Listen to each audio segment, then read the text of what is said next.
ನಮಸ್ಕಾರ. Autograph channel ಹೊಸದಾಗಿ ಶುರುವಾಗ್ತಾ ಇದೆ. ನಿಮ್ಮ ಈ ಸಾಧನೆ ತುಂಬ ಯಶಸ್ಸು ಕಾಣಲಿ ಅಂತ ನಾನು ಹಾರೈಸ್ತೀನಿ. ಒಳ್ಳೆಯದಾಗಲಿ.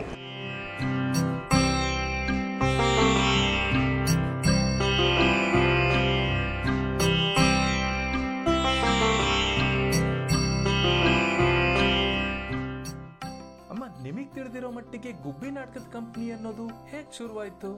ಗುಬ್ಬಿ ನಾಟಕ ಕಂಪನಿ ಅನ್ನೋದನ್ನು ಚಂದಣ್ಣ ಅವರು ಅಂತ ಅಂದ್ಬಿಟ್ಟು ಫಸ್ಟ್ ಓಪನ್ ಮಾಡಿದ್ದಿದ್ದು. ಅದನ್ನು ನಮ್ಮ ತಾತ ಆ ಕಂಪನಿಗೆ ಸೇರಿದಾಗ ನಮ್ಮ ತಾತಂಗೆ 5 ವರ್ಷನೋ ಏನೋ ಅಲ್ಲಿ ಕೆಲಸ ಶುರು ಮಾಡ್ಕೊಂಡು ಆಮೇಲೆ ಪೇಂಟರ್ ಆಗಿ ಆಮೇಲಿಂದ ಚಂದಣ್ಣವ್ರಿಗೆ ದತ್ತುಪುತ್ರ ಆಗಿ ಎಲ್ಲ ಕೆಲಸಗಳು ಕಲಿತು ಚಂದಣ್ಣವ್ರು ಏನು ಮಾಡಿದ್ರು, ಅವ್ರಿಗೆ ಈ ಕಂಪನಿಯನ್ನು ಹ್ಯಾಂಡ್ ಓವರ್ ಮಾಡಿದ್ರು. ಆದ್ದರಿಂದ ಏನಾಯಿತು ಅಂತಂದರೆ ಅವರ ಕಂಪನಿ ಜೊತೆಗೆ ಅವರ ದತ್ತುಪುತ್ರಿ ಒಬ್ಬರಿದ್ದರು, ಸುಂದರಮ್ಮ ಅಂತ. ಅವ್ರನ್ನು ಮದುವೆ ಮಾಡಿಸಿ ಕೊಟ್ಟರು. ಸೊ ಅಲ್ಲಿಂದ ಅವರು ಚನ್ನಬಸವೇಶ್ವರ ಕೃಪಾ ನಾಟಕ ಮಂಡಳಿ ಅಂತ ಅಂದ್ಬಿಟ್ಟು ನಮ್ಮ ತಾತ ಶುರು ಮಾಡಿಕೊಂಡು ಅದು 104 ವರ್ಷ ಓಡ್ತು ಕಂಪ್ನಿ.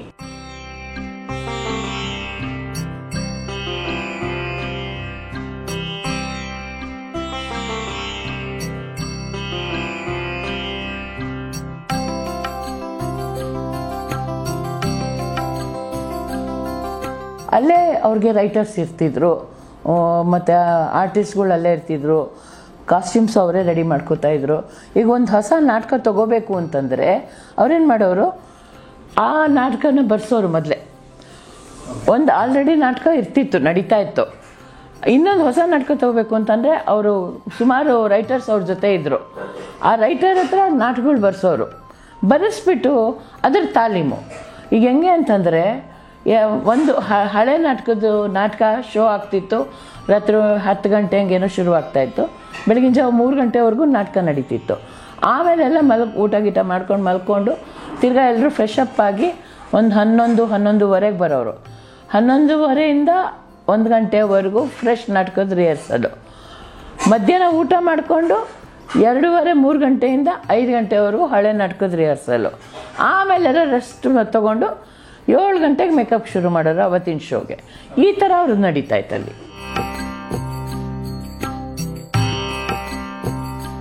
ನಾವು ನೋಡಿರೋಂಗೆ ಗುಬ್ಬಿ ವೀರಣ್ಣ ಅವ್ರದ್ದು ಫೇಮಸ್ ನಾಟಕ ಅಂದ್ರೆ ಕುರುಕ್ಷೇತ್ರ ಅಂತ ಕೇಳಿದೀವಿ. ಹೌದು. ಕುರುಕ್ಷೇತ್ರ ನಾಟಕದ್ದು ಒಂದು ತುಣುಕು ಏನಾದ್ರು ನಿಮಗೆ ಗೊತ್ತಿರೋಂಗೆ ಶೇರ್ ಮಾಡ್ಕೋಬೋದಾ? ಇಲ್ಲ, ನನಗೇನು ಗೊತ್ತಿಲ್ಲ. ಬಟ್ ನನಗೆ ಗೊತ್ತಿರೋದು ಇಷ್ಟೇ, ಕುರುಕ್ಷೇತ್ರ ನಾಟಕದಲ್ಲಿ ರಥಗಳು, ಕುದುರೆ ಇವೆಲ್ಲ ಸ್ಟೇಜ್ ಮೇಲೆ ಬರೋದು. ರಿಯಲ್ ಇದ್ದ ಥರ ಸ್ಟೇಜ್ನಲ್ಲಿ ತೋರಿಸೋರಂತೆ. ಒಂಥರ ಸಿನಿಮಾ ಥರ ಥಿಯೇಟ್ರಲ್ಲಿ ತೋರಿಸೋರಂತೆ. ಅದೊಂದು one of the famous play ನಮ್ಮ ತಾತ ಅವ್ರದ್ದು. ಅವ್ರ ನಾಟಕ ಎಲ್ಲ ನಾಟಕಗಳು ಫೇಮಸ್ಸು. ಕುರುಕ್ಷೇತ್ರ ಹೊಸದು ಒಂದು ಇದು ತಗೊಳ್ತು. ಅದು ಇಲ್ಲೇ ಮೆಜೆಸ್ಟಿಕ್ಕಲ್ಲಿ ಇದು ಫಸ್ಟ್ ಶೋಗೆ ಜಯಚಾಮರಾಜೇಂದ್ರ ಒಡೆಯರು, ವಿಶ್ವೇಶ್ವರಯ್ಯ ಅವರೆಲ್ಲ ಬಂದಿದ್ರು ಆ ನಾಟಕ ನೋಡೋದಕ್ಕೆ. ಯಾಕೆಂದರೆ one of the famous play Kurukshetra. ಹೆಂಗೆ ಅಂತಂದರೆ ನಮ್ಮ ತಾತನ ಕಾಲದಲ್ಲಿ ಪ್ರಾಣಿಗಳು ಸ್ಟೇಜ್ ಮೇಲೆ ಬರೋವು. ಹುಲಿ, ಸಿಂಹ, ಕುದುರೆ, ಮೊಲ, ಹಾವು ಪ್ರತಿ ಒಂದು ಸ್ಟೇಜ್ ಮೇಲೆ ಇರೋದಂತೆ. ಸೊ ನಮ್ಮ ತಾತಂಗೆ ಈ ಪ್ರಾಣಿಗಳಿಗೆ ಅಂತ ಒಂದು ಬೋಗಿ, ಆಮೇಲಿಂದ ಪ್ರಾಪರ್ಟೀಸ್ಗೆ ಅಂತ ಒಂದು ಬೋಗಿ, ಮಹಾರಾಜರು ಒಂದು ಬೋಗಿನ ಎಕ್ಸ್ಟ್ರಾ ಕೊಟ್ಬಿಟ್ಟಿದ್ರಂತೆ ನಮ್ಮ ತಾತಂಗೆ ಟ್ರಾವೆಲ್ ಮಾಡೋದಕ್ಕೆ.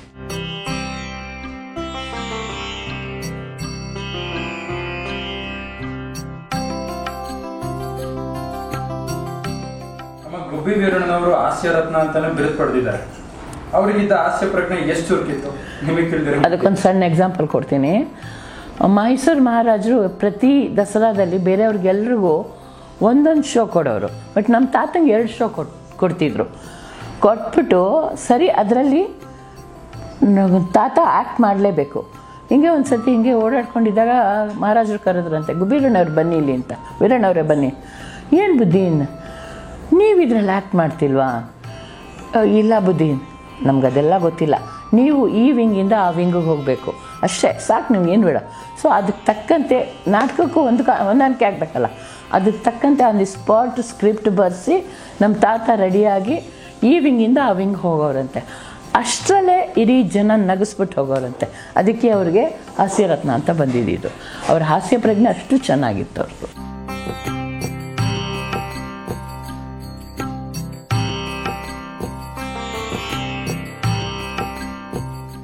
ಗುಬ್ಬಿ ವೀರಣ್ಣ ಅವ್ರ ಕಂಪ್ನಿಲಿ ಯಾರೆಲ್ಲ ಸೆಲೆಬ್ರಿಟೀಸ್ ನಾಟಕ ಪ್ರದರ್ಶನ ಕೊಟ್ಟಿದ್ದಾರೆ? ಗುಬ್ಬಿ ವೀರಣ್ಣವ್ರ ಕಂಪ್ನಿಲಿ ಟ್ರೈನಾಗಿ ಬಂದಿರೋರು ಅಂದರೆ ರಾಜ್ಕುಮಾರ್ ಅವರು, G V ಅಯ್ಯರು, Balakrishna, Narasimharaju, Leelavathi, B V ಕಾರಂತರು, ಆಮೇಲೆ ಕಲ್ಪನಾ ಅವರು, ಆಮೇಲೆ ಸುಮಾರು ಜನ. ಇಷ್ಟು ಇಂಥವ್ರು ಅಂತ ಹೇಳೋಕ್ಕಾಗೋದೇ ಇಲ್ಲ. ಡಿಂಗ್ರಿ ನಾಗರಾಜ್ ಅವರು, ಆಮೇಲೆ ನನಗೆ ಗೊತ್ತಿರೋಂಗೆ ಇಷ್ಟು. ಇನ್ನು ಹೆಸರುವಾಸಿ ಆಲ್ಮೋಸ್ಟ್ ಆಲ್ ಎಲ್ಲರೂ ನಮ್ಮ ತಾತನ ಕಂಪ್ನಿಯಿಂದನೇ ಬಂದಿರೋರು. ಎಸ್ಪೆಷಲಿ 75% ಅಂತ ಹೇಳ್ತೀನಿ ನಾನು.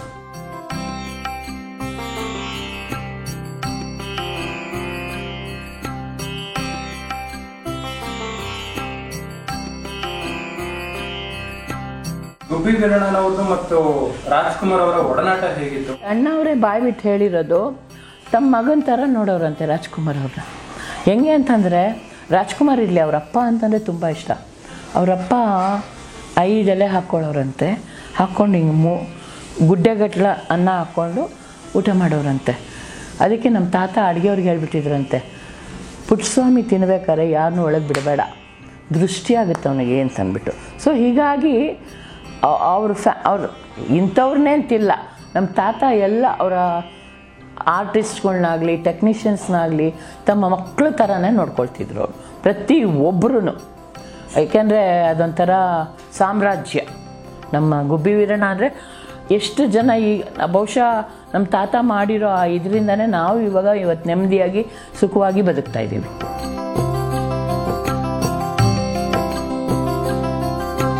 ನೀವು ಗುಬ್ಬಿ ವೀರಣ್ಣ ಅವರ ಕಂಪ್ನಿಯಲ್ಲಿ ನಾಟಕ ಮಾಡಿದ್ದೀರಾ, ಇಲ್ಲ ಅದರ ಎಕ್ಸ್ಪೀರಿಯನ್ಸ್? ನನ್ನ ಪಾದಾರ್ಪಣೆನೇ ಗುಬ್ಬಿ ಕಂಪ್ನಿಯಲ್ಲಿ. ತಾತ ಅವಾಗಲೇ ನಮ್ಮ ದೊಡ್ಡಪ್ಪಂಗೆ ಅದನ್ನು ಹ್ಯಾಂಡ್ ಓವರ್ ಮಾಡಿಬಿಟ್ಟಿದ್ರು. ನನಗೆ ಅವಾಗಿನ 1.5 ವರ್ಷ ಲವಕುಶ ಅಂತ ಒಂದು ನಾಟಕ ಮಾಡ್ತಿದ್ರು. ಅದರಲ್ಲಿ ಲವಕುಶ ಆಶ್ರಮದಲ್ಲಿ ಹುಡ್ತಾರೆ. ಸೊ ನಾನು ಅವಾಗಿನ ನಂಗೆ 1.5 ವರ್ಷ ಅಂತೆ ಸೈಡ್ ವಿಂಕಲ್ಲಿ ನಿಂತ್ಕೊಂಡು ಅವ್ರ ಒಟ್ಟು ಆಶ್ರಮದ ವಾಸಿಗಳೆಲ್ಲ ಲವಕುಶ ಹೊಡೆದಾಗ ಡ್ಯಾನ್ಸ್ ಮಾಡ್ತಿರ್ತಾರೆ. ನಾನು ಸೈಡ್ ವಿಂಗ್ಸೆಲ್ಲ ಡ್ಯಾನ್ಸ್ ಮಾಡ್ತಿದ್ದಂತೆ. ಅದನ್ನು ನೋಡಿ ನಮ್ಮ ಸೋದರತ್ತೆ ಮಾಲ್ತಮ್ಮನವರು ನನಗೊಂದು ಕಾವಿ ಸುತ್ತಬಿಟ್ಟು ಸ್ಟೇಜ್ ಮೇಲೆ ಕಳಿಸಿದ್ರಂತೆ. ನಾನು ಆ ಒಟುಗಳ ಜೊತೆ ನಾನು ಡ್ಯಾನ್ಸ್ ಮಾಡ್ತಿದ್ದಂತೆ. ಈಗಲೂ ಅದು ಫೋಟೋ ಇದೆ, ಬಹುಶಃ ಜೈಶಕ್ಕನ ಮನೇಲಿ ಇರಬೇಕು ಅನ್ಸುತ್ತೆ ಅದು.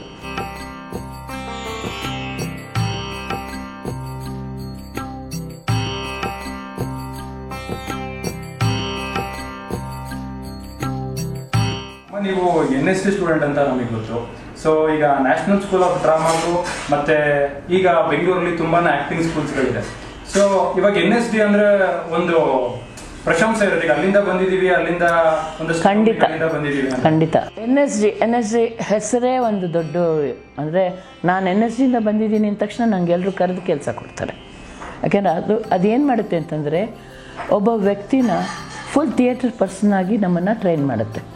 ನಮಗಲ್ಲಿ ಪ್ರತಿ ಒಂದು, ಅಂದರೆ ಸ್ಕ್ರಿಪ್ಟ್ ಹೇಗೆ ಬರೆಯೋದು, ಅದ್ರ ಹೇಗೆ ಇದು ಮಾಡೋದು, ಡೈರೆಕ್ಷನ್ ಹೇಗೆ ಮಾಡೋದು, ಆ ಪಾತ್ರಗಳನ್ನ ಹೆಂಗೆ ಇದು ಮಾಡ್ಕೊಳ್ಳೋದು, ನಾವು ಪಾತ್ರಧಾರಿಯಾಗಿ ನಾವು ಹೇಗೆ ಕ್ಯಾರೆಕ್ಟರೈಸೇಷನ್ ಮಾಡ್ಕೊಳ್ಳೋದು, ಅದರ ಬಿಹೇವಿಯರು, ಅದು ನಡೆಯೋ ಸ್ಟೈಲು, ಅದು ಮಾತುಕತೆ.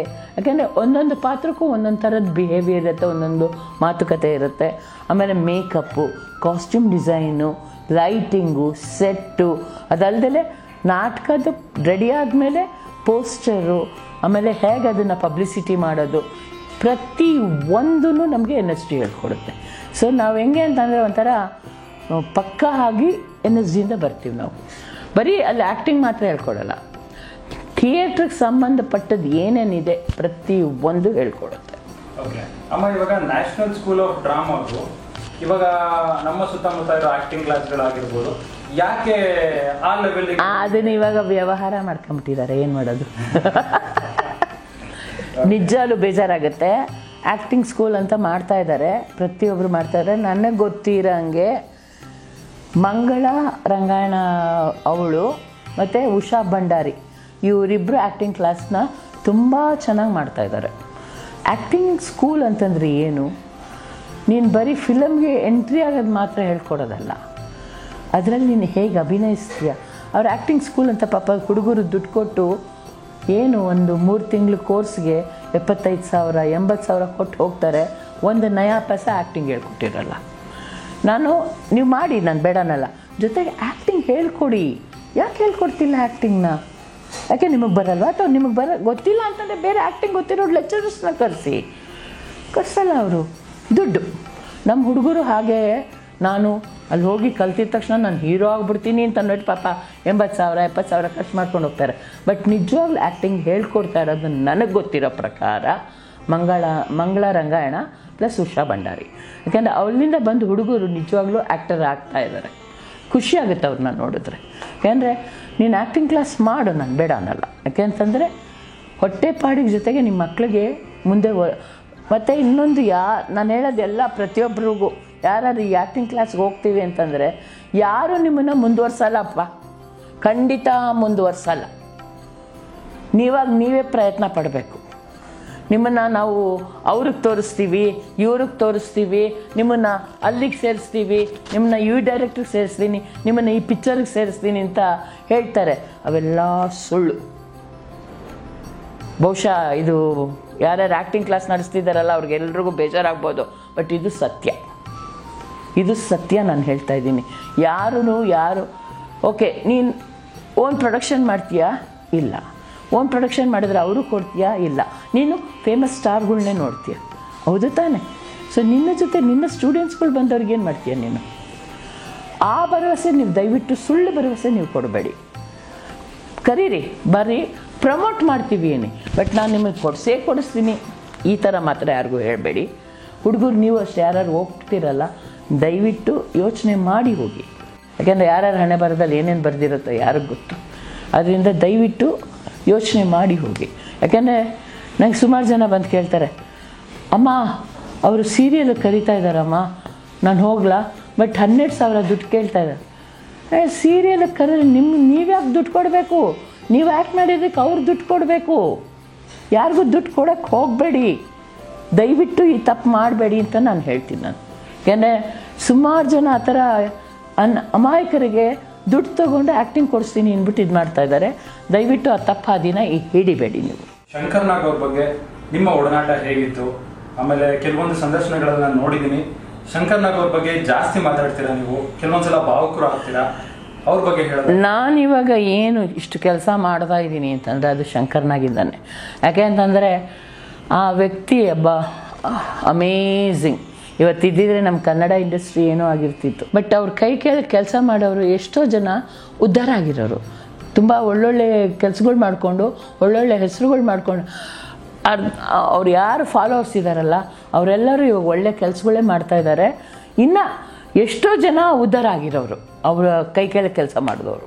ಯಾಕೆಂದರೆ ಅವರು ಎಲ್ಲರೂ ಎನ್ಕರೇಜ್ ಮಾಡೋರು, ಯಾರನ್ನೂ ಡಿಕರೇಜ್ ಮಾಡ್ತಿರ್ಲಿಲ್ಲ ಅವರು.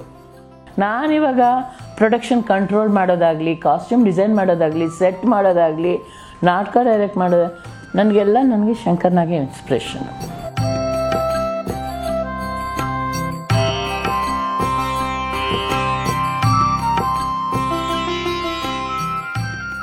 ಆಮೇಲೆ ಅವರು ಸುಮ್ಮನೆ ಕೂತ್ಕೊಳ್ಳೋವಂಥ ವ್ಯಕ್ತಿನೇ ಅಲ್ವೇ ಇಲ್ಲ.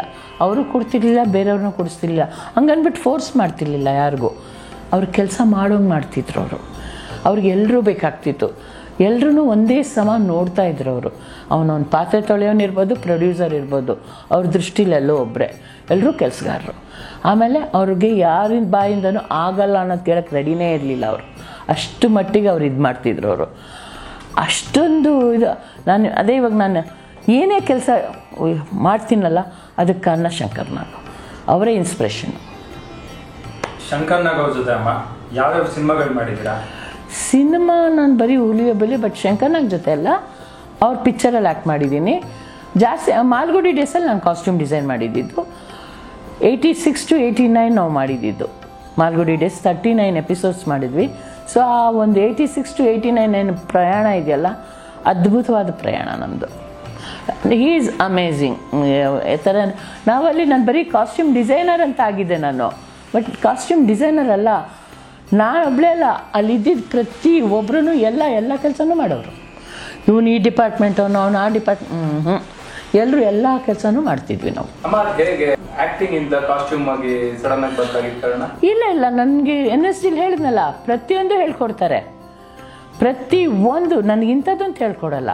ನನಗೆ ಮೇಕಪ್ ಹೇಳ್ಕೊಡ್ದೆ, ನಾನು ಇವಾಗ ಮೇಕಪ್ ಆರ್ಟಿಸ್ಟ್ ಆಗ್ಬೋದು, ನಾನು ಸೆಟ್ ಡಿಸೈನರ್ ಆಗ್ಬೋದು, ಲೈಟ್ ಡಿಸೈನರ್ ಆಗ್ಬೋದು, ರೈಟರ್ ಆಗ್ಬೋದು, ಸ್ಕ್ರಿಪ್ಟ್ ರೈಟರ್ ಆಗ್ಬೋದು, ಸ್ಟೋರಿ ರೈಟರ್ ಆಗ್ಬೋದು, ಆಮೇಲಿಂದ ಕಾಸ್ಟ್ಯೂಮ್ ಡಿಸೈನರ್ ಆಗ್ಬೋದು. ನಮಗೆ NSD ಹೇಳ್ಕೊಡೋದೇ ಅದನ್ನು. ಆ 3 ವರ್ಷ ನಮ್ಮದು ಟ್ರೈನ್ ಮಾಡೋದೇ ಅದನ್ನು. ಮಾಲ್ಗುಡಿ ಡೇಸ್ಗೆ ಕಾಸ್ಟ್ಯೂಮರ್ ಆಗಿ ಹೇಗೆ ಸೆಲೆಕ್ಟ್ ಆಗಿ? ಅದು ನಾನು ಪ್ಯಾಸೇಜ್ ಟು ಇಂಡಿಯಾ ಅಂತ ಅಂದ್ಬಿಟ್ಟು ನಾನು ಅರುಂಧತಿ ನಾಗೆಲ್ಲ ಒಟ್ಟಿಗೆ ಕೆಲಸ ಮಾಡ್ತಿದ್ವಿ. ನಾನು ಕೆಲಸ ಮಾಡೋದು ನೋಡಿ ಅವರು ನನ್ನ ಮಾಲ್ಗುಡಿ ಡೇಸಿಗೆ ಕರ್ಕೊಂಡ್ರು. ಮತ್ತು ಅವರು ಶಂಕರ್ನಾಗ್ ಅವರೆಲ್ಲ ನನಗೆ 82ಇಂದನೇ ಪರಿಚಯ. 82ನಲ್ಲಿ ನಾನು NSD ಮುಗಿಸ್ಕೊಂಡು ಬಂದ ತಕ್ಷಣ ಅವರು 81ನಲ್ಲಿ ಬ್ಯಾಂಗ್ಳೂರಿಗೆ ಬಂದರು. ಅವು ಒಂದು ಸ್ವಲ್ಪ ಪರಿಚಯ ಆಗಿತ್ತು. ಅಲ್ಲಿಂದ ನಮ್ಮದು ಪರಿಚಯ ಕಂಟಿನ್ಯೂ ಆಯಿತು. ಈಗಲೂ ಇದೆ, ನಾವು ಒಡನಾಟ ಚೆನ್ನಾಗೇ ಇದೆ. ಆ ಜರ್ನಿ ಹೇಗಿತ್ತು? ಸ್ಟಾರ್ಟಿಂಗ್ ಡೇ 1ಇಂದ ಹಿಡಿದು ನಾವು 86 ಫೆಬ್ರವರಿ 20ಕ್ಕೆ ಶುರು ಮಾಡಿದ್ದು. 86 ಫೆಬ್ರವರಿ 20ಕ್ಕೆ ಮಾಲ್ಗುಡಿ ಡೇಸ್ ಶುರು ಮಾಡಿದ್ವಿ. ಅಂದರೆ ಯಾವಾಗಲೂ ನಾವು 3 ಎಪಿಸೋಡ್ ಮಾಡೋದು, ಬ್ರೇಕ್ ಕೊಡೋದು, ಆ ಥರ ಮಾಡ್ಕೊಂಡು ಮಾಡ್ತಾಯಿದ್ವಿ. ಒಂಥರ ಏನು ಹೇಳ್ತಾರೆ, ಮರೆಯಲಾಗದ ಜರ್ನಿ ಅದು. ಅಲ್ಲಿಯ ಒಂದು ಎಕ್ಸ್ಪೀರಿಯನ್ಸ್ ಇದೆಯಲ್ಲ, ಎಷ್ಟೋ ಕಡೆ ನಾನು ಆ ಎಕ್ಸ್ಪೀರಿಯನ್ಸ್ಗಳು ಹೇಳ್ಕೊಂಡಿದ್ದೀನಿ. ಶಂಕರ್ನಾಗ್ ಅವ್ರು ಹೆಂಗೆ ಅಂತಂದರೆ, ಅವ್ರಿಗೆ ಅದೇ ಹೇಳೋದಲ್ಲ, ಫಸ್ಟ್ ಸ್ಟಾರ್ಟಿಂಗಲ್ಲಿ ಹಿಂದಿನ ದಿವಸ ಎಲ್ಲರೂ ಸೇರ್ಕೊಂಡು ಮೀಟಿಂಗ್ ಮಾಡ್ತಿದ್ವಿ. ಆ ಮೀಟಿಂಗಲ್ಲಿ ಹೇಳ್ತಿದ್ದೊಂದು, ನೆಕ್ಸ್ಟ್ ಡೇ ಅವರು ಇದೇ ಚೇಂಜ್ ಆಗಿಬಿಡೋದು. ಅವ್ರ ಮನಸ್ಸು ಅಂದರೆ ಲೊಕೇಶನ್ ನೋಡಿದ ತಕ್ಷಣ ಸೀನೇ ಚೇಂಜ್ ಮಾಡಿಬಿಡೋರು. ಸೊ ನಾವು ಅಷ್ಟು ಜನ ಅದಕ್ಕೆ ತಯಾರಿರಬೇಕಾಗ್ತಿತ್ತು. ನಾನು ಕಾಸ್ಟ್ಯೂಮ್ ನಂದು 21 ಟ್ರಂಕ್ ಇತ್ತು. ಮಾಲ್ಗುಡಿ ಡೇಸಲ್ಲಿ ಒಂದು ಮಿನಿ ಬಸ್ ಇದೆ, ಅದರಲ್ಲಿ ನಾನು 21 ಟ್ರಂಕ್ ಇಟ್ಕೊಂಡು ಓಡಾಡ್ತಿದ್ದೆ ನಾನು. ಆಮೇಲೆ ಎಲ್ಲರೂ ಎಲ್ಲ ಕೆಲಸ ಮಾಡಿದ್ವಿ. ಅಂದರೆ ಅದೇ ಹೇಳ್ತೀನಿ ನೋಡಿ, ನಮ್ಮ ಲೈಟ್ ಹುಡುಗರಾಗಲಿ, ಸೆಟ್ ಹುಡುಗರಾಗಲಿ, ಎಲ್ರಿಗೂ ಕಾಸ್ಟ್ಯೂಮ್ಸ್ ಕೊಟ್ಬಿಡ್ತಿದ್ದೆ ನಾನು. ಬ್ಯಾಕ್ಗ್ರೌಂಡ್ಗೆ ಅವರೆಲ್ಲ ಇರೋರು. ಬ್ಯಾಕ್ಗ್ರೌಂಡ್ಗೆ ಪ್ರತಿಯೊಬ್ಬರು ಲೈಟ್ ಹುಡುಗರು ಇದ್ದಾರೆ, ಪ್ರತಿಯೊಬ್ಬರು ಸೆಟ್ ಹುಡುಗರು ಇದ್ದಾರೆ. ಜೂನಿಯರ್ಸ್ ಕಳಿಸಿದ್ವಿ, ಜೂನಿಯರ್ಸ್ ಜೊತೆ ಇವ್ರುಗಳು ಇರ್ತಿದ್ರು. ಯಾಕಂದರೆ ಅವ್ರು ಲೈಟ್ ಹೊತ್ಕೊಂಡು ಹೋಗ್ಬೇಕು ಅಂತಂದರೆ ಮಾಡ್ರನ್ ಕಾಸ್ಟ್ಯೂಮಲ್ಲಿ ಹೋಗೋಕ್ಕಾಗ್ತಿರ್ಲಿಲ್ಲ, ಅದಕ್ಕೆ ಅವ್ರಿಗೂ ಕಾಸ್ಟ್ಯೂಮ್ ಕೊಟ್ಬಿಟ್ಟಿರ್ತಿದ್ದೆ ಆ ಥರ. ಸೊ ಹಿಂಗಾಗಿ ಒಂದು ಇನ್ಸಿಡೆಂಟ್ ಇದೆ, ಹೇಳ್ತೀನಿ. ಅದು ಎಲ್ಲೋದ್ರೂ ಹೇಳ್ತೀನಿ ನಾನು. ಅರಸಾಳು ಅಂತ ಅಂದ್ಬಿಟ್ಟು ಶಿವಮೊಗ್ಗ ಹತ್ರ ಊರು. ಅಲ್ಲಿ ರೈಲ್ವೆ ನಮಗೆ ಟ್ರೈನ್ದು ಶೂಟ್ ಮಾಡಬೇಕಾಗಿತ್ತು. ಅದು ದಿವಸಕ್ಕೆ ಒಂದೇ ಸತಿ ಬರೋದು 6 ಗಂಟೆಗೆ ಬೆಳಗ್ಗೆ. ನಾವು ಹಿಂದಿನ ದಿವಸ ಆಗುಂಬೆಯಲ್ಲಿ ಶೂಟಿಂಗ್ ಮಾಡ್ತಾಯಿದ್ದೀವಿ. ಜಗದೀಶ್ ಮಲ್ನಾಡ್ ಅಂತ ಪ್ರೊಡಕ್ಷನ್ ಮ್ಯಾನೇಜರು. ಅವನು ಹೆಂಗೆ ಅಂದರೆ, ಅಲ್ಲಿ ಶಂಕರ್ ಅಸಿಸ್ಟೆಂಟ್ಗಳೆಲ್ಲ ಹೆಂಗಿದ್ರು ಅಂತಂದರೆ, ಶಂಕರ್ ಒಂದು ವರ್ಡ್ ಹೇಳೋರು ಅಷ್ಟೇ, ಅದನ್ನು ತಿಳ್ಕೊಂಡು ಎಲ್ಲ ಕೆಲಸಗಳು ಮಾಡ್ತಾಯಿದ್ದಿದ್ದು ನಾವು. ಸೊ ಇವನು ಹೋದ, ಎಲ್ಲ ಅರೇಂಜ್ ಮಾಡ್ದ. ಅವಾಗ ಅಂದರೆ ನಾವು 10 ಲಕ್ಷ ಡೆಪಾಸಿಟ್ ಮಾಡಬೇಕಾಯ್ತು. ಅದು ಚೆನ್ನೈಲಿ, ಅಲ್ಲಿಂದ ಪರ್ಮಿಷನ್ ತೊಗೊಂಡಾದ್ಮೇಲೆ ರೈಲ್ವೆಯಲ್ಲಿ ಇದು ಮಾಡಬೇಕಾಗ್ತಿತ್ತು. ಇವನು ಹೋಗಿ ಅರಸಾಳಲ್ಲಿ ಪರ್ಮಿಷನ್ ತೊಗೊಂಡು TT ಹತ್ರ ಅದು 5 ನಿಮಿಷ ನಿಲ್ಲೋದು. ನಾವು ಅಷ್ಟರಲ್ಲಿ ನಾವು ಶೂಟ್ ಮಾಡಬೇಕು. ಸೊ ಕೆಲಸ ಇಲ್ಲದೆ ಇರೋರ್ನೆಲ್ಲರೂ ಅರಸಾಳಿಗೆ ಶಿಫ್ಟ್ ಮಾಡಿಬಿಟ್ರು. ಕೆಲಸ ಮುಗಿಸ್ಕೊಂಡವ್ರು 11 ಗಂಟೆಗೆ ಬಂದು, ಇನ್ಕ್ಲೂಡಿಂಗ್ ಅನಂತ್ನಾಗ್ ಅವರು ಬೆಳಗಿನ ಜಾವ 4:15 ಗಂಟೆಗೆ ರೆಡಿ ಇದ್ದರು. ಯಾಕೆಂದರೆ 6 ಗಂಟೆಗೆ ಬರುತ್ತೆ. So S. ರಾಮಚಂದ್ರ ಮತ್ತು ಅವ್ರ ಅಸಿಸ್ಟೆಂಟ್ ಮಲ್ಲಿಕಾರ್ಜುನ್ ಇಬ್ಬರು ಕ್ಯಾಮ್ರಾ ಸೆಟ್ ಮಾಡ್ಕೊಂಡು ನಿಂತ್ಬಿಟ್ರು. ಆರ್ಟಿಸ್ಟ್ಗಳೆಲ್ಲ ರೆಡಿ ಇದ್ದರು. ಶಂಕರ್ನಾಗು ಸಿಚುವೇಶನ್ ಎಕ್ಸ್ಪ್ಲೇನ್ ಮಾಡಿದರು. ಕರೆಕ್ಟ್ 6 ಗಂಟೆಗೆ ಟ್ರೈನ್ ಬಂತು, ನಿಲ್ತು, ಶೂಟ್ ಆಯಿತು. ಬಂದಿದ್ದು ಶೂಟ್ ಆಯಿತು, ಅಲ್ಲಿದೆಲ್ಲ ಶೂಟ್ ಆಯಿತು. TT ಹತ್ರ ರಿಕ್ವೆಸ್ಟ್ ಮಾಡ್ಕೊಂಡು ಇನ್ನೊಂದು 10 ನಿಮಿಷ ಜಗ್ಗ ಪರ್ಮಿಷನ್ ತೊಗೊಂಡಿದ್ದ. 15 ನಿಮಿಷದಲ್ಲಿ ಫುಲ್ ಶೂಟ್ ಮಾಡಿದ್ವಿ. ಟ್ರೈನ್ ಹೊರಟೇ ಬಿಡ್ತು. ಯಾಕೆಂದ್ರೆ ಅದು ಹೋಗಿ ಟ್ರೈನ್ ನೆಕ್ಸ್ಟ್ ಡೇನೇ 6 ಗಂಟೆಗೆ ಬರೋದು. ಆಮೇಲೆ ಇಡೀ ದಿನ ಸ್ಟೇಷನಲ್ಲಿ ಶೂಟ್ ಮಾಡಿದ್ವಿ. ಬಟ್ ಆ ಒಂದು ಪ್ರಿಪ್ರೇಷನ್ ಇತ್ತಲ್ಲ ನಮ್ಮದು, ತುಂಬ ಅದ್ಭುತವಾಗಿತ್ತು. ಬಹುಶಃ ಯಾರ ಕೈಲೂ ಆ ಥರ ಮಾಡೋಕ್ಕಾಗ್ತಿರ್ಲಿಲ್ಲ. ರಂಗನಾಟಕದಲ್ಲಿ ಏನಪ್ಪ ಅಂತಂದರೆ, ನಾನು ಸಣ್ಣ ವಯಸ್ಸಿಂದನೇ ಮಾಡ್ಕೊಂಬಂದಿದ್ದೀನಿ ಚೈಲ್ಡ್ ಆರ್ಟಿಸ್ಟಾಗಿ. ಆಮೇಲೆ ನಾಟಕಗಳಲ್ಲಿ ಹೀರೋಯಿನ್ ಆಗಿ, ಸಪೋರ್ಟಿಂಗ್ ಆ್ಯಕ್ಟ್ರೆಸ್ ಆಗಿನೂ ನಾಟಕದಲ್ಲಿ ಮಾಡ್ಕೊಂಬಂದಿದ್ದೀನಿ. ರಂಗನಾಟಕದಲ್ಲಿ ಏನಂದರೆ, ನಾವು 3 ತಿಂಗಳು 6 ತಿಂಗಳು, ಅಂದರೆ ಮ್ಯಾಕ್ಸಿಮಮ್ ಅಂದರೆ 5 ತಿಂಗಳು ರಿಹರ್ಸಲ್ಲು, ಮಿನಿಮಮ್ ಅಂದರೆ 3 ತಿಂಗಳಂತೂ ರಿಹರ್ಸಲ್ ಬೇಕೇ ಬೇಕು ಒಂದು ಹೊಸ ನಾಟಕಕ್ಕೆ, ಆಯಿತಾ. ಅದನ್ನು ನಾಟಕ ಮಾಡಿ ನಾವು ಜನರ ಮುಂದೆ ಪ್ರದರ್ಶನ ಮಾಡ್ತೀವಲ್ಲ, ಆ ಅನುಭವನೇ ಬೇರೆ. ಯಾಕೆ ನಾವು ಡೈರೆಕ್ಟು ಆಡಿಯನ್ಸ್ ಜೊತೆ ಕಾಂಟ್ಯಾಕ್ಟಲ್ಲಿ ಇರ್ತೀವಿ. ಆದರೆ ಸಿನಿಮಾ ಮತ್ತು ಸೀರಿಯಲಲ್ಲಿ ಹಂಗಿರಲ್ಲ. ಮತ್ತು ನಮ್ಮ ಎಮೋಷನ್ ಬ್ರೇಕ್ ಆಗ್ತಿರುತ್ತೆ. ನಾಟಕದಲ್ಲಿ ಹಂಗಲ್ಲ, ಒಂದು ಎಮೋಷನ್ ಕ್ಯಾರಿ ಮಾಡಿದ್ರೆ ಅದೇ ಕಂಟಿನ್ಯೂ ಆಗುತ್ತೆ. ಅದಕ್ಕೊಂದು ಅಂತ ಎಂಡ್ ಆದಾಗಲೇ ನಮ್ಮದು ಎಂಡ್ ಆಗೋದು. ಈಗ ಸಿನಿಮಾಗೆ ನಿಮ್ಮ ಒಲವು ಅಥವಾ ಧಾರಾವಾಹಿಗಳಿಗೆ ನಿಮ್ಮ ಒಲವು ಬಂದಿದೆ? ಒಲವು ಅಂತಲ್ಲ, ಈಗ ನಾನು ಒಬ್ಬ ಆರ್ಟಿಸ್ಟ್ ಅಂದ ತಕ್ಷಣ ಸಿನಿಮಾದ ನನ್ನ ಫಸ್ಟ್ ಪಿಕ್ಚರು ಪರೋಪಕಾರಿ ಅಂತ ಚೈಲ್ಡ್ ಆರ್ಟಿಸ್ಟಾಗಿ, ಆಮೇಲೆ ಸ್ವಯಂವರ, ಆಮೇಲೆ ಇದು ನಯ ದುನಿಯಾ ನಯಲೋಗ್ ಅಂತ ಹಿಂದಿಲಿ ಮಾಡಿದ್ದೀನಿ. ಅದಾದಮೇಲೆ ಋಷಿಶೃಂಗದಲ್ಲಿ ಹೀರೋಯಿನ್ ಆದೆ, ಕಾಡು ಕುದುರೆಯಲ್ಲಿ ಹೀರೋಯಿನ್ ಆದೆ, ಅರಿವೂಲಿ ಹೀರೋಯಿನ್ ಆದೆ. ಸೊ ಹೀಗೆ ನನ್ನ ಜರ್ನಿ ಹಿಂಗೆ ನನಗೆ ಇಂಥದ್ದೇ ಇಲ್ಲ. ಮತ್ತು ನಾವು ಗುಬ್ಬಿ ವೀರಣ್ಣವ್ರ ಮೊಮ್ಮಗಳು, ಶಿವಾನಂದ ಮಗಳು ಅಂತ ಯಾರೂ ನನಗೆ ಇದು ಮಾಡಿಲ್ಲ. ಮತ್ತು ನಾನು ಯಾರ ಹತ್ರ ಹೋಗಿ ನಾನು ಗುಬ್ಬಿ ವೀರಣ್ಣವ್ರ ಮೊಮ್ಮಗಳು ಅಂತ ಕೂಡ ನಾನು ಯಾರ ಹತ್ರ ಹೇಳಿಲ್ಲ, ನನಗೆ ಕೆಲಸ ಕೊಡಿ ಅಂತಲೂ ಕೇಳಿಲ್ಲ. ಅವ್ರಿಗೆ ಅನಿಸಿ ನನಗೆ ಒಳ್ಳೆಯ ನಟಿ ಅಂತ ಅಂದ್ಕೊಂಡು ನನ್ನ ಎಲ್ಲರೂ ಕರೆದಿರೋದು. ತುಂಬ ಧಾರಾವಾಹಿಗಳಲ್ಲಿ ನಟನೆ ಮಾಡಿದ್ದೀರಾ ಅಮ್ಮ, ಹಾಗೆ ಈಗಲೂ ಮಾಡ್ತಾ ಇದ್ದೀರಾ ಕೂಡ. ಈಗ ಗುಪ್ತಗಾಮಿನಿ ಅಂತ ಸೀರಿಯಲ್, ಅದರಲ್ಲಿ ನೀವು 35 ಇಯರ್ಸ್ ಇರ್ಬೋದು ನಾವು, ನನಗೆ ಗೊತ್ತಿರೋ ಪ್ರಕಾರ 35-40 ಆಸ್ಪಾಸು. ಹೌದು. ಅವಾಗ ನೀವು ಒಂದು 80 ವರ್ಷದ ಅಜ್ಜಿ ಕ್ಯಾರೆಕ್ಟರ್ ಮಾಡಿದ್ರಿ. ಖಂಡಿತ. ಸೊ ಆ ಎಕ್ಸ್ಪೀರಿಯನ್ಸ್ ನೀವು ಶೇರ್ ಮಾಡೋದಾದ್ರೆ? ಇಂಪ್ರೊವೈಸೇಷನ್, ಅಬ್ಸರ್ವೇಷನ್, ಕಾನ್ಸಂಟ್ರೇಷನ್, ಇವು ಮೂರಂತೂ ಕಂಪಲ್ಸರಿ ಬೇಕೇ ಬೇಕು. ನಾನು ಗುಪ್ತಗಾಮಿನಿ ಅಜ್ಜಿ ಮಾಡ್ಬೇಕಾದ್ರೆ ನಮ್ಮ ಮನೆಗೆ ಒಬ್ಬರು ಅಜ್ಜಿ ಕೆಲಸಕ್ಕೆ ಬರೋರು, ಅವ್ರನ್ನ ಇಮಿಟೇಟ್ ಮಾಡ್ಕೊಂಡು ನಾನು ಮಾಡಿದ್ದೀನಿ. ನಡೆಯೋ ಸ್ಟೈಲ್ ಆಗಲಿ, ನೋಡೋ ಸ್ಟೈಲ್ ಆಗಲಿ, ಮಾತಾಡೋ ಸ್ಟೈಲ್ ಆಗಲಿ, ಇದೆಲ್ಲ ನಾನು ಆ ಅಜ್ಜಿ, ಅವ್ವ ಅಂತ ನಾವು ಕರಿತಿದ್ವಿ, ಅವ್ವನ ನಾನು ಇಮಿಟೇಟ್ ಮಾಡ್ತಿದ್ದೆ ನಾನು. ಬಟ್ ಅದೇ ಥರ ನನಗೆ ಫೇಮ್ ತಂದಿರೋದು ಇವಾಗ ಜೊತೆಯಲ್ಲಿ ಜೋಗ್ತವನ್ ಪಾತ್ರ. ಅದಂತೂ ನನಗೆ ಎಲ್ಲೋದ್ರೂ ಹಬ್ಬ ಅದು ಹೆಂಗೆ ದೇವ್ರ ಥರ ನಾನು ನೋಡ್ತಾರೋ. ನನಗೆ ಒಂದು ಸತಿ ನಾನು ಅದಕ್ಕೆ ಅಂತ ಅನ್ಸೋಕ್ಕೆ ಶುರು ಆಗುತ್ತೆ. ಬಟ್ ಪ್ರತಿಯೊಬ್ಬರು ಬರ್ತಾರೆ, ಅಮ್ಮ ನಿಮ್ಮ ಮುಖ ನೋಡಿದ್ರೆ ದೇವ್ರ ಕಳೆ ಅಮ್ಮ ಅಂತಾರೆ, ಕಾಲಿಗೆ ಬಂದು ಬೀಳ್ತಾರೆ. ಒಂದು ಸತಿ ಏನಾಯಿತು ಅಂತಂದರೆ ಸವದತ್ತಿಗೆ ಹೋಗಿದ್ದೆ ನಾನು. ಸವದತ್ತಿಲಿ ನನ್ನ ಕೂಡಿಸ್ಬಿಟ್ಟಿದ್ರು ಒಂದು ಕಟ್ಟೆ ಮೇಲೆ, ಪಕ್ಕದಲ್ಲಿ ದೇವ್ರನ್ನ ಇಟ್ಬಿಟ್ಟು ಕೂಡಿಸ್ಬಿಟ್ಟಿದ್ರು. ಸರಿ, ಅವತ್ತು ಹೋಳಿ ಹುಣ್ಣಿಮೆ ಏನಾಯಿತು, ಬರೋರು ಏನು ರಶ್ ಅಂದರೆ ರಶ್ಶು. ಎಲ್ಲರೂ ನಾನು ನೋಡೋದು, ಬರೋದು, ನಮಸ್ಕಾರ ಮಾಡೋದು, ದಕ್ಷಿಣ ಇಡೋದು, ಹೋಗೋದು. ನಾನು ಹೇಳಿದೆ ನಮಸ್ಕಾರ ಮಾಡ್ಕೊಂಡು ಹೋಗಿ, ಅರೆ ದಯವಿಟ್ಟು ದಕ್ಷಿಣ ಇಡಬೇಡಿ, ದಕ್ಷಿಣನ ಉಂಡಿಗೆ ಹಾಕಿ ಕೊಡಬೇಡಿ, ನಾನೆಲ್ಲ ಉಂಡಿಗೆ ಹಾಕಿ ಅಂತ ಹೇಳ್ತಿದ್ದೆ. ಬಟ್ ಎಲ್ಲಿ ಹೋದರೂ ಪ್ರತಿಯೊಬ್ಬರು ನನ್ನ ಕಾಲಿಗೆ ಬೀಳ್ತಾರೆ, ನನ್ನ ಎಲ್ಲಮ್ಮ ದೇವರು ಅಂತಲೇ ಹೇಳ್ತಾರೆ. ನಾನು ಅಷ್ಟೊಂದು ಇದಿಲ್ಲ, ಅಮ್ಮನ ಹೊರ್ತೀನಿ ನಿಜ, ಯಾಕೆಂದರೆ ಅಮ್ಮನ್ನ ಹೊರೋದು ಅಂದ್ರೆ ಅಷ್ಟು ಸುಲಭ ಅಲ್ಲ. ಅದಕ್ಕೊಂದು ದೈವಿಕ ಶಕ್ತಿನೇ ಬೇಕು ನಮಗೆ ಅಮ್ಮನ ಹೊರೋದು ಅಂತಂದರೆ. ಅವಳು ಎಷ್ಟು ಹಗರ, ಎಲ್ಲರೂ ಕೇಳ್ತಾರೆ ತುಂಬ ಭಾರನ ನೀವು ಹೇಳ್ದಿಲ್ಲ, ಅವಳು ಎಷ್ಟು ಹಗರ ಅಂತಂದರೆ ತಲೆ ಮೇಲೆ ನಂಗೆ ತೊಂದರೆನೇ ಆಗಲ್ಲ ಅವಳು ಹೊತ್ತಾಗ. ನನ್ನ ಪಾತ್ರಕ್ಕೆ 100 ಜನದ ಆಡಿಷನ್ ಆಗಿದೆ, 20 ಜನ ಲುಕ್ ಟೆಸ್ಟ್ ಆಗಿದೆ, ಅದರಲ್ಲಿ ಫೈನಲ್ ಆಗಿ ನನ್ನ ಸೆಲೆಕ್ಟ್ ಮಾಡಿರೋದು. So thanks to Zee Kannada and Jagadish ಅವರು. ನನಗೆ ಎಷ್ಟೋ ಜನ ಆರ್ಟಿಸ್ಟ್ ಕೇಳ್ತಾರೆ, ಅವ್ರು ಯಾಕೆ ನನ್ನ ತೊಗೊಳ್ಳಲ್ಲ, ಅವ್ರು ಯಾಕೆ ನನ್ನ ಸೆಲೆಕ್ಟ್ ಮಾಡಲ್ಲ. ಯಾಕೆ ಸೆಲೆಕ್ಟ್ ಮಾಡಲ್ಲ, ಆ ಡೈರೆಕ್ಟ್ರಿಗೆ ನೀವು ಆ ಪಾತ್ರಕ್ಕೆ ಸೂಟ್ ಆಗ್ತಿರಲ್ಲ ಅನ್ನೋದು ಗೊತ್ತಾಗಲ್ಲ. ಎಷ್ಟೋ ಕಡೆ ನಾನೇ ರಿಜೆಕ್ಟ್ ಆಗಿದ್ದೀನಿ. ನಾನು ಯಾಕೆ ಹೇಳ್ತಾ ಇದ್ದೀನಿ ಅಂತಂದರೆ, ನಾನೇ ಒಬ್ಬ ಆರ್ಟಿಸ್ಟು, ನನ್ನ ಬಗ್ಗೆ ಏನು ಅಂತ ಗೊತ್ತಿರುತ್ತೆ. ಡೈರೆಕ್ಟ್ರಿಗೆ ಅನಿಸ್ಬೇಕು ನಾನು ಆ ಪಾತ್ರಕ್ಕೆ ಸೂಟ್ ಆಗ್ತೀನಾ ಇಲ್ವಾ ಅಂತ. ಅದು ಅನ್ಸೋವ್ರಿಗೂ ನನ್ನ ಅವ್ರು ಕರೆಯೋದಿಲ್ಲ. ನಮಗೆ ಕಲಾವಿದರಿಗೆ ಇಂಥದ್ದೆಲ್ಲ ಮಾಡಬೇಕು ಅಂತೇನಿಲ್ಲ. ನಮಗೆ ಪಾತ್ರ ಮುಖ್ಯ ಆಗುತ್ತೆ, ಆ ಪಾತ್ರ ಹೇಗಿದೆ ಅನ್ನೋದು ಮುಖ್ಯ ಆಗುತ್ತೆ. ಅದು ನಾಟಕ ಆಗಿರ್ಬೋದು, ಸಿನಿಮಾ ಆಗಿರ್ಬೋದು, ಸೀರಿಯಲ್ ಆಗಿರ್ಬೋದು. ನನ್ನ ಪ್ರಕಾರ ಒಬ್ಬ ಒಳ್ಳೆ ಕಲಾವಿದ ನನಗೆ ಇಂಥದೇ ಪಾತ್ರ ಬೇಕು ಅಂತ ಕೇಳಲ್ಲ. ನನಗೆ ಯಾವ ಪಾತ್ರ ಕೊಡ್ತಾರೋ ಅದನ್ನು ನಾನು ಆ ಪಾತ್ರಕ್ಕೆ ನ್ಯಾಯ ಒದಗಿಸ್ಬೇಕು. ಇದು ನನ್ನ ಪಾಲಿಸಿ. ಯಾಕೆಂದರೆ ಅದು ಸಣ್ಣದಿರ್ಬೋದು, ದೊಡ್ಡದಿರ್ಬೋದು. ಅಥವಾ ನನಗೆ ಎಷ್ಟೋ ಜನ ನಾನು ಶೂಟಿಂಗಲ್ಲಿ ಕೇಳಿದ್ದೀನಿ, ಫಸ್ಟ್ ಆಫ್ ಆಲ್ ಈ ನಡುವೆ ಯಾರೂ ಸ್ಕ್ರಿಪ್ಟ್ ಇಸ್ಕೊಳ್ಳೋದೇ ಇಲ್ಲ. ಸ್ಕ್ರಿಪ್ಟ್ ಇಸ್ಕೊಂಡ್ರೆ ಹಿಂಗೆ ನೋಡ್ತಾರೆ, ಅಯ್ಯೋ ಇದ್ರಲ್ಲಿ ನನ್ನ ಡೈಲಾಗ್ ಇಲ್ಲ ಅಂತ ಹಿಂಗೆ ಕೊಡ್ತಾರೆ. ಅರೆ ಡೈಲಾಗ್ ಇಲ್ಲ ಅಂದರೆ ಏನಾಯಿತು, ನೀನು ಸೀನ್ ನೋಡ್ಕೋಬೇಕಲ್ವಾ, ಸೀನೇ ನೋಡ್ಕೊಳ್ತಿದ್ರೆ ಹೇಗೆ, ನೀನೇನು ಆ್ಯಕ್ಟ್ ಮಾಡ್ತೀಯ. ಎಷ್ಟೋ ಜನಕ್ಕೆ ಈ ಮಾತು ಹೇಳಿದ್ದೀನಿ, ಎಷ್ಟೋ ಜನಕ್ಕೆ ಅದು ಹರ್ಟಾಗಿದೆ ಕೂಡ. I don't care. ಬಟ್ ಇದು ಸತ್ಯ ಈಗಿನ ನಡೀತಾ ಇರೋದು.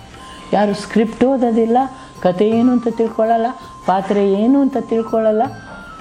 ನನ್ನ ಡೈಲಾಗ್ ಇಲ್ಲ, ಓಕೆ ಓಕೆ ಓಕೆ ತಪ್ಪು. ಆ ಥರ ಮಾಡಬೇಡಿ. ಎಷ್ಟೋ ಜನ ಡೈರೆಕ್ಟ್ರು ಅದನ್ನು ಓಕೆ ಅಂತ ಬಿಡ್ತಾರೆ. ಆ್ಯಕ್ಚುಲಿ ಅದು ತಪ್ಪು, ಬಿಡಬಾರ್ದು. ಒಬ್ಬ ಡೈರೆಕ್ಟ್ರ್ ಆದವನಿಗೆ ನಾವು ಕಲಾವಿದರು ಡೈರೆಕ್ಟ್ರ ಕೆಳಗೆ ಇರೋರು. ಅವ್ರ ಡೈರೆಕ್ಟ್ರದ ಇಮ್ಯಾಜಿನೇಷನ್ ಇರುತ್ತೆ, ಅದಕ್ಕೆ ತಕ್ಕಂತೆ ನಾವು ಆ್ಯಕ್ಟ್ ಮಾಡಬೇಕಾಗತ್ತೆ. ನಮ್ಮ ಪಾತ್ರ ನಮ್ದುಗೇನು ಬೇಕೋ ಅದನ್ನು ನಾವು ರೆಡಿ ಮಾಡ್ಕೊಂಡಿರ್ತೀವಿ. ಬಟ್ ಫೈನಲಿ ಡೈರೆಕ್ಟ್ರ್ ಏನು ಡಿಸೈಡ್ ಮಾಡ್ತಾರೋ, ಯಾಕೆಂದ್ರೆ ಅವನ ಒಂದು ಕಲ್ಪನಾ ದೃಷ್ಟಿಯಲ್ಲಿ ಈ ಪಾತ್ರ ಹಿಂಗೆ ಇರಬೇಕು ಅಂತ ಅವ್ನು ಅಂದ್ಕೊಂಡಿರ್ತಾನೆ. ಆ ಪಾತ್ರಕ್ಕೆ ತಕ್ಕಂಗೆ ನಾವು ನ್ಯಾಯ ಒದಗಿಸ್ಬೇಕು. ನಾನೇ ಮಾಡ್ತೀನಿ ಅಂತಂದರೆ ಏನಾಗುತ್ತೆ, ಎತ್ತು ಏರಿಗೆಳಿತು, ಕೋಣ ನೀರು ಇಳಿತು ಅನ್ನೋ ಥರ ಆಗುತ್ತೆ. ಆ್ಯಕ್ಟಿಂಗಲ್ಲಿ ಇದೇರಲ್ಲ ಅವಾಗ. ನೀನೊಂದು ಪಾತ್ರನ ಅರ್ಥ ಮಾಡ್ಕೊಳ್ಳಿಲ್ಲ, ಸೀನ್ ಅರ್ಥ ಮಾಡ್ಕೊಳ್ಳಿಲ್ಲ, ಕಥೆನ ಅರ್ಥ ಮಾಡ್ಕೊಳ್ಳಿಲ್ಲ ಅಂದರೆ ಏನೂ ಪ್ರಯೋಜನ ಇಲ್ಲ. ಸೊ ನೀನು ಆ್ಯಕ್ಚುಲಿ ಅದನ್ನು ಅರ್ಥ ಮಾಡ್ಕೋಬೇಕು. ಅರ್ಥ ಮಾಡ್ಕೊಂಡ್ರೆ ನೀನು ಒಂದು ಪಾತ್ರಕ್ಕೆ ಅಭಿನಯಿಸೋಕ್ಕೆ ಈಸಿ ಆಗುತ್ತೆ. ಆಮೇಲೆ ಬರೀ ನಿನ್ನ ಡೈಲಾಗ್ ಹೇಳ್ಬಿಟ್ಟು ಎಷ್ಟೋ ಜನ ಅದು ಮಾಡ್ತಾರೆ, ಅವ್ರವ್ರ ಡೈಲಾಗ್ ಹೇಳ್ತಾರೆ, ಸುಮ್ಮನೆ ನಿಂತಿರ್ತಾರೆ. ಬೇರೆಯವ್ರ ಡೈಲಾಗಿಗೆ ಎಕ್ಸ್ಪ್ರೆಷನ್ ಕೊಡಬೇಕು, ಕೊಡಲ್ಲ ಯಾರು. ನಾನು ನೋಡಿ ಸುಮಾರು ಜನ ಕೊಡೋದೇ ಇಲ್ಲ. ತಂದ್ರೆ ಹೇಳೋದು ನನ್ನ ಡೈಲಾಗ್ ಒಪ್ಸಾಯ್ತು, ಹಿಂಗೆ ನಿಂತ್ಕೊಳ್ತಾರೆ. ತುಂಬ ತಪ್ಪು ಆ ಥರ ದಯವಿಟ್ಟು ಮಾಡಬೇಡಿ. ಯಾಕೆ ಅಂತಂದರೆ ನೀವು ಬೆಳೆಯೋ ಮಕ್ಕಳು, ನಿಮ್ಗೆ ಅದೊಂದು ಬುದ್ಧಿವಾದ ನಾನು ಹೇಳ್ತಾ ಇದ್ದೀನಿ ನಿಮಗೆ ಅಷ್ಟೇ. ಹಿಂದಿನ ಕಾಲದ cinema making, present generation cinema making ವ್ಯತ್ಯಾಸ ಏನು? ಯಾಕಂದ್ರೆ ನೀವು ಎರಡು ಇಂಡಸ್ಟ್ರಿಲೂ ವರ್ಕ್ ಮಾಡಿದ್ದೀರಾ. ಖಂಡಿತ ಖಂಡಿತ. ನಾನು ಹೇಳ್ತೀನಲ್ಲ, ಎಲ್ಲೇ ಹೋದ್ರೆ ಹೇಳ್ತೀನಿ, ಬರೀ ಸಿನಿಮಾ ಅಲ್ಲ, ರಿಯಲ್ ಲೈಫಲ್ಲೂ ನಾನು ಹೇಳ್ತಾ ಇದ್ದೀನಿ. ನಾವು ಸಣ್ಣವರಿದ್ದಾಗ 5 ಪೈಸಕ್ಕೆ 2 ಇಡ್ಲಿ ತಿಂತಿದ್ವಿ, 15 ಪೈಸಕ್ಕೆ ಮಸಾಲೆ ದೋಸೆ ತಿಂತಿದ್ವಿ. ಅವಾಗಿನ್ನ ಪಾನಿಪುರಿ ಇಂಟ್ರಡಕ್ಷನ್ ಆಗಿತ್ತು. 10 ಪೈಸಾ ಒಂದು ಪ್ಲೇಟ್ 10 ಪೈಸಾ ಇತ್ತು ಅವಾಗ. ಸೊ ಅದೇ ಥರ ಎಲ್ಲ ಚೇಂಜ್ ಆದಾಗೆ ಸಿನಿಮಾದಿದೂ ಚೇಂಜ್ ಆಗಿದೆ. ಯಾಕೆಂದರೆ ಅವಾಗಿನ ಮೇಕಿಂಗೇ ಬೇರೆ, ಈಗಿನ ಮೇಕಿಂಗ್ ಎಷ್ಟೋ ಇಂಪ್ರೂವ್ ಆಗಿದೆ. ನಮ್ಮ ಟೆಕ್ನಿಕಲಿ ತುಂಬ ಇಂಪ್ರೂವ್ ಆಗಿದೆ. ಬಟ್ ನಾನು ಹೇಳ್ತೀನಿ, ಆಗಿನ ಆ್ಯರಿ ಕ್ಯಾಮ್ರಾ, ಮಿಚ್ಚಲ್ ಕ್ಯಾಮ್ರಾದಲ್ಲಿರೋ ನಾವು ಮಾಲ್ಗುಡಿ ಡೇಸ್ನ ಆ್ಯರಿ ಕ್ಯಾಮ್ರಾ, ಮಿಚ್ಚಲ್ ಕ್ಯಾಮ್ರಾದಲ್ಲ. ಈಗ ಅದರ ಕ್ವಾಲಿಟಿ ಹೆಂಗಿದೆ ಅಂತಂದರೆ ಅದ್ಭುತ. ಅದು ಹಾಳಾಗಿಲ್ಲ ಅಲ್ಲ, ಈಗಿಂದ ಹಾಳಾಗುತ್ತೆ ಅಂತ ನಾನು ಹೇಳಲ್ಲ, ಬಟ್ ಆ ಟೆಕ್ನಾಲಜಿ ತುಂಬ ಮುಂದುವರೆದಿದೆ. ಬಟ್ ಹಳೆ ಟೆಕ್ನಾಲಜಿ ಏನು, ನಾವು ಹಳೆ ಕಾಲದವರಾದ್ರಿಂದ ಓಲ್ಡ್ ಈಸ್ ಗೋಲ್ಡ್ ಅಂತಾರಲ್ಲ, ಆ ಥರ. ನಾಟಕ ಅವಾಗಿಂದ ಇವಾಗಲೂ ಹಾಗೆ ಇದೆಯಾ ಇಲ್ಲ ಚೇಂಜ್ ಆಗಿದೆಯಾ? ಇಲ್ಲ, ಅವರು ಹಳೆ ಅಲೆ ಬೇರೆ, ಹೊಸ ಅಲೆ ಬೇರೆ. ಟ್ರೆಂಡ್ ಚೇಂಜ್ ಆದಂಗೆ, ಹೊಸ ಜನ ಬರ್ತಿದ್ದಂಗೆ, ಹೊಸ ಪೀಳಿಗೆ ಬರ್ತಿದ್ದಂಗೆ ನ್ಯಾಚುರಲಿ ಚೇಂಜ್ ಆಗೇ ಆಗುತ್ತೆ. ನೀವು ಬರಹಗಾರ್ತಿ ಅಂತ ಕೇಳ್ಕೊಟ್ಟಿದ್ದೀನಿ, ನೀವು ಅದರ ಬಗ್ಗೆ ಶೇರ್ ಮಾಡೋದಾದ್ರೆ ಒಂದು ಬರಹಗಾತಿ ಅನ್ನೋಕ್ಕಿಂತ ನಾನೇನು ಅದ್ಭುತವಾಗಿ ಏನು ಬರೆದಿಲ್ಲ. ನಾ 2-3 ನಾಟಕಗಳನ್ನ Marathi to Kannada, Hindi to Kannada translate ಮಾಡಿದ್ದೀನಿ, ತಮಿಳ್ ಟು ಕನ್ನಡ ಟ್ರಾನ್ಸ್ಲೇಟ್ ಮಾಡಿದ್ದೀನಿ. ಟ್ರಾನ್ಸ್ಲೇಷನಲ್ಲಿ ನಾನು ಇದು ಮಾಡಿದ್ದೀನಿ. ಒಂದು ನಾಟಕ ಅಂತೂ ಹಿಂದಿ ಟು ಕನ್ನಡ ಮಾಡಿದೆ. ಕನ್ನಡದಲ್ಲಿ ಹೆಸರು ಅದು ಎಲ್ಲಿ ಜಾರಿತೋ ಮನವು ಅಂತ ಅಂದ್ಬಿಟ್ಟು ನಾಟಕ ಶೋ ಕೂಡ ಆಯಿತು. ಎಲ್ಲರೂ ನನ್ನ ಅಪ್ರಿಷಿಯೇಟ್ ಮಾಡಿದ್ರು, ತುಂಬ ಚೆನ್ನಾಗಿ ಡೈಲಾಗ್ ಬರೆದಿದ್ಯಾ, ತುಂಬ. ನನಗೆ ನಾನು ಇಷ್ಟು ಚೆನ್ನಾಗಿ ಬರೀತೀನ ಅಂತ ನನಗೆ ಅನ್ಸೋಕ್ಕೆ ಶುರುವಾಯಿತು.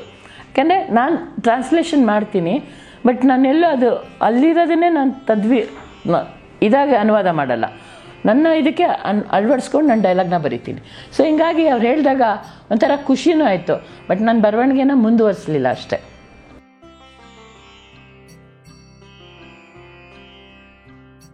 ಗುಬ್ಬಿ ವೀರಣ್ಣ ಅವ್ರ ಮೊಮ್ಮಗಳಾಗಿದ್ದು ನಿಮಗೆ ನಾಟಕದ ಕಡೆ ಒಲವಿಲ್ದಲೇ ಇದ್ದಿದ್ರೆ, ಅಥವಾ ಸಿನಿಮಾ, ಧಾರಾವಾಹಿ ಈ ಥರ ಹಲವಾರು ಕಲಾಕ್ಷೇತ್ರಗಳಲ್ಲಿ ನೀವೇನಾದರೂ ಇನ್ವಾಲ್ವ್ ಆಗಿಲ್ಲ ಅಂದಿದ್ರೆ ಆಸ್ ಆಫ್ ನೌ ಗೃಹಿಣಿ ಆಗಿರ್ತಿದ್ದೆ. I love. ಯಾಕೆಂದರೆ ನನಗೆ ಮೊದಲಿಂದನೂ ಒಂದು ಇಷ್ಟ ಇತ್ತು, ಮದುವೆ ಆಗಿ ಹೆಂಡತಿಯಾಗಿ ಮಕ್ಕಳು ನೋಡ್ಕೊಂಡು ಮನೆ ನೋಡ್ಕೊಂಡು. ಈಗಲೂ ಮಾಡ್ತೀನಿ ನಾನು, ಮನೇಲಿ ಅಡುಗೆ ಗಿಡಿಗೆ ಎಲ್ಲ ಮಾಡಿಕೊಂಡು ನೆಮ್ಮದಿಯಾಗಿರ್ತಿದ್ದೆ. ನಾನು ಈಗಲೂ ನೆಮ್ಮದಿಯಾಗಿದ್ದೀನಿ, ಸುಳ್ಳು ಹೇಳ್ಬಾರ್ದು. ನನಗೆ ಒಳ್ಳೆ ಗಂಡ ಸಿಕ್ಕಿದ್ದಾರೆ, ಒಳ್ಳೆ ಮಗಳು, ನನಗೊಬ್ಬಳೇ ಮಗಳು. ನನ್ನ ಗಂಡನೂ ಇದೇ ಫೀಲ್ಡಲ್ಲಿದ್ದಾರೆ, ಸುರೇಂದ್ರನಾಥ್ ಸೂರಿ ಅಂತ. ಅವರು ಸಿನಿಮಾಗಳಿಗೆ ಕತೆ ಬರೀತಾರೆ, ನಾಟಕಗಳು ಮಾಡಿಸ್ತಾರೆ. ಅವ್ರದ್ದು 3-4 ನಾಟಕ ತುಂಬ ಫೇಮಸ್ ಆಗಿದೆ, ಕಾಂತ ಮತ್ತು ಕಾಂತ, ನೀ ನಾನಾದರೆ ನಾನು ನೀನೇನ. ಆಮೇಲೆ ಈಗ ರೀಸೆಂಟಾಗಿ ಕಾಂತ ಮತ್ತು ಕಾಂತ, ನಡುರಾತ್ರಿಯ ಪುಳಕ. ಈಗ ಇನ್ನೊಂದು ಹೊಸ ಶುರು ಮಾಡಿದ್ದಾರೆ, ತುಗ್ಲಕ್ ಅಂತ ಶೋ ಇದೆ. 4, 5, 6, 7 ಶೋ ಇದೆ. ಸೊ ತುಂಬ is a very good writer, very good director, very good person. ನನಗೊಬ್ಬಳೇ ಮಗಳು, ಒಳ್ಳೆ ಅಳಿಯ ಸಿಕ್ಕಿದ್ದಾರೆ ಚಿನ್ನದಂತ. ಇಬ್ಬರು ಮುದ್ದಾದ ಚಿನ್ನದಂಥ ಮೊಮ್ಮಕ್ಕಳಿದ್ದಾರೆ, ಶವೀಕ್ ಮತ್ತು ಕಶ್ವಿ ಅಂತ. ಅವರಿಬ್ಬರು ಅಂತ ಅಮೇಝಿಂಗ್ ಅವರಿಬ್ಬರು. ಅಮ್ಮ, ಆಮೇಲೆ ಇವಾಗ ಇಂಡಸ್ಟ್ರಿಗೆ ತುಂಬಾ ಜನ ಬರ್ತಾರೆ, ನಾನು ಕೆಲಸ ಮಾಡಬೇಕು, ಆಕ್ಟಿಂಗ್ ಮಾಡಬೇಕು, ಡೈರೆಕ್ಷನ್ ಮಾಡಬೇಕು. ಅವರಿಗೆ ನೀವು ಸಿಂಪಲ್ ಆಗಿ ಒಂದು ಗೈಡೆನ್ಸ್ ಕೊಡೋದಾದ್ರೆ ನಿಮ್ಮ ಪ್ರಕಾರ? ನಿಮ್ಮ ಕೆಲಸದ ಬಗ್ಗೆ ನಿಗಾ ಇರಲಿ, ಕಾನ್ಸಂಟ್ರೇಷನ್ ಇರಲಿ, ಶ್ರದ್ಧೆ ಇರಲಿ.